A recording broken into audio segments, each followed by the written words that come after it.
Patay sa saksak ang isang construction worker sa Bagong Silang, Caloocan. Ang biktima, nasabi pa raw kung sino ang nasa likod ng krimen bago nasawi. Balitang hatid ni James Agustin. Gusto ko lang sa gumawa sa kapatid ko sumuko. Yun lang. Hustisya ang panawagan ng mga kaanak ng lalaking construction worker na pinaslang sa barangay 176E Bagong Silang, Caloocan. Natagpo ang tad-tad ng saksak ang 22 anyos na biktimang si J.R. Mandak sa isang bukiri.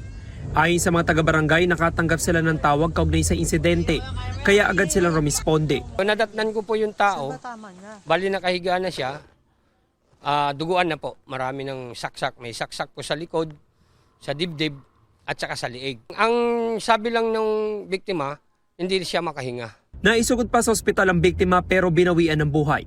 Ayon sa mga kaanak, nobyo ng dating kinakasama ng biktima ang nasa likod umano ng krimen. Palaisipan pa raw sa kanila kung ano ang posibleng motibo.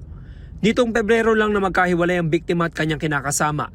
Nakapagsalita pa na siya, yun ang gumawa sa kanya. Wala naman siya nabanggit na may kaaway siya.